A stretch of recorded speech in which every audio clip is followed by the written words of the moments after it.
formation et titulaire d'un master en sciences de gestion, vous faites partie des plus jeunes membres du gouvernement.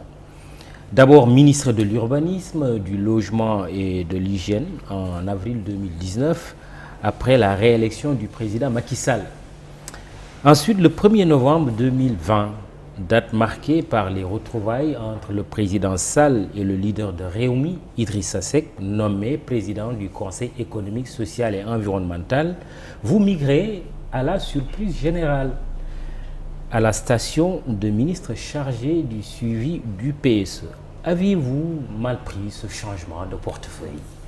Non, cette question, Mamadou, on me la pose souvent devant les médias. Vous savez, je vais être simple, je ne vais pas être original en répondant à cette question. 16 millions de Sénégalais, une quarantaine de personnes qui siègent en Conseil des ministres. J'ai l'opportunité de servir l'État du Sénégal et mes concitoyens à ce niveau-là. D'abord, c'est un privilège. L'autre chose, c'est que le suivi du PSE, c'est une grande école, surtout pour un jeune comme moi. C'est-à-dire vous touchez du doigt tous les jours les sujets économiques, les sujets sociaux, les réformes. C'est une grande école. Vous aviez quand même l'impression de faire du bon travail au ministère de l'Urbanisme. C'est la perception aussi que l'opinion avait de vos activités. Mais moi, ce qu'on me dit souvent, surtout dans les plateaux, j'ai l'impression, la perception que j'ai, c'est que les gens pensent que le suivi du PSE est moins prestigieux, moins important que le ministère de l'Urbanisme. Ce sont des ministères... On a tendance à s'y ennuyer. Voilà, à s'y ennuyer. Ce n'est pas le cas. C'est un sujet intéressant, très différent, moins d'exposition médiatique, mais aussi beaucoup de dialogue avec les secteurs socio-économiques, avec les acteurs économiques. Ces derniers mois, nous avons travaillé sur la relance de l'industrie pharmaceutique, sur la mise en place de la filière sel. C'est extraordinaire ce qui se passe dans certaines régions du Sénégal, dans certains territoires, en termes de potentiel économique, en termes de développement, en termes de réalisation par des acteurs économiques que j'ignorais. Donc c'est quelque chose d'aussi important. Le plus important, c'est d'avoir conscience de la chance qu'on a de servir et d'avoir la confiance d'une autorité qui nous permet à ce niveau-là de pouvoir agir pour le développement du Sénégal. Jeune loup aux dents longues, comme on vous présente par ailleurs, vous vous êtes signalé à l'opinion par les fameux Cleaning Day, Set-Setal, et bien avant cela, comme DG de l'Agence de gestion du patrimoine bâti de l'État, l'AGPBE va se transformer d'ailleurs en Société nationale de gestion et d'exploitation du patrimoine bâti. La loi portant création de la SOGEPA SN a été votée le 15 novembre dernier par l'Assemblée nationale. Parlons des élections locales. On reviendra sur le plan Sénégal émergent. Vous êtes candidat au point E, mais quand on parle du point E, on parle de Dakar. Votre tête de liste s'appelle Abdoulaye Diouf Sarr. Vous faites partie du directoire de campagne. La bataille de Dakar aura bel et bien lieu. La bataille de Dakar a déjà démarré, puisque vous voyez chaque semaine dans les rues de Dakar certains candidats qui ont peut-être comme argument que l'invective et les muscles et les marches. À qui on empêche de distribuer même des affiches. Ça dépend. Comme le cas de Barthélémy Diaz. Il vous empêche de dormir à ce point? Non, mais vous savez, Barthélémy Diaz, il y a beaucoup à en dire et à en redire. Le problème d'abord, c'est que nous sommes dans une démocratie. Une démocratie, c'est des principes républicains. Ce que notre opposition, au-delà de Barthélémy Diaz, on reviendra sur Barthélémy Diaz, depuis des années, ce à quoi une partie de notre opposition nous a habitués, c'est des marches, des invectives et d'autres manières de faire qui ne sont pas démocratiques. Vous voulez concourir au suffrage des Sénégalais, vous avez le temps de faire vos réunions publiques, de faire vos porte-à-porte. Moi, j'en fais tous les jours.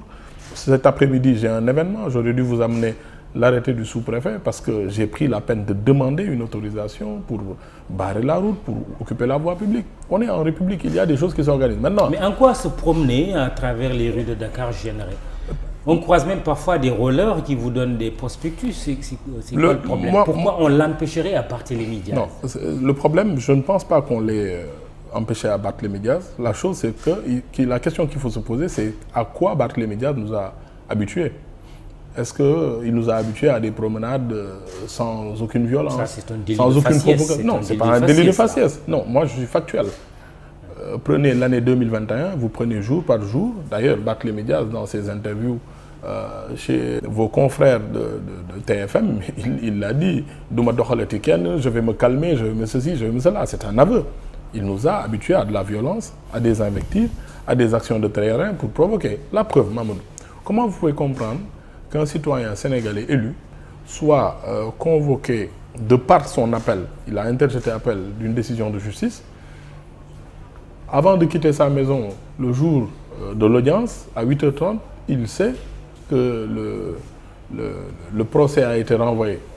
Mais malgré tout, à 10h, 10h30, il mobilise tous ses amis, tous ses acolytes et force une marche à Dakar qui n'est pas autorisée.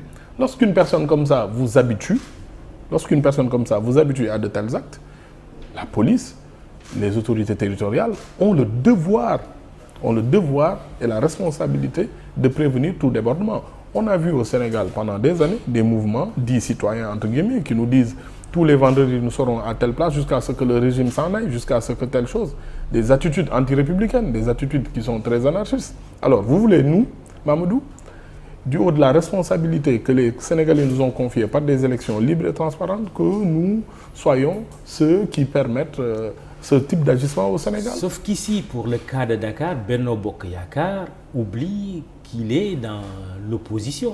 Tout à fait, mais c'est ce qui est étonnant. C'est vous qui êtes des opposants. Mais c'est ce qui est étonnant. Et que vous vous comportez comme vous étiez au pouvoir, en tout cas dans la ville de Dakar. Non, c'est le contraire, Mamoudou. Oui. Ce sont ceux qui tiennent le pouvoir municipal à Dakar qui se comportent comme des opposants. Nous, non mais attends, le pouvoir se comporte je veux prendre le temps de vous expliquer si vous me le permettez. L'opposition se comporte comme le pouvoir alors qu'elle est dans l'opposition et vice-versa probablement. Non, pas vice-versa. Oui, tout ça, il y a le pouvoir municipal. Il y a le pouvoir municipal détenu par Taxawu Dakar qui s'est transformé maintenant, on ne sait pas par quelle magie, en Yewwi quelque chose. Oui, Yewwi Askan Wi, et qui se comporte comme des opposants. Parce que vous savez, Dakar, en réalité, c'est un enjeu stratégique tellement élevé. Dakar n'est pas seulement la ville des Dakarois que nous sommes. Oui. Dakar est aussi la capitale du Sénégal. Oui. Dakar doit être la capitale de l'Afrique de l'Ouest. Donc Dakar ne peut pas s'offrir au dernier des insulteurs ou au premier des brandeurs de muscles. Le problème qui se pose, c'est qu'avec cette opposition, et surtout Barthélémy Dias, on a toujours eu une attitude qui ne rassure personne. Oui. À chaque fois que vous posez un débat, ce sont des invectives en face. Oui. À chaque fois que vous posez une compétition électorale, c'est de la violence. Donc, nous avons le devoir et la responsabilité de prévenir cela.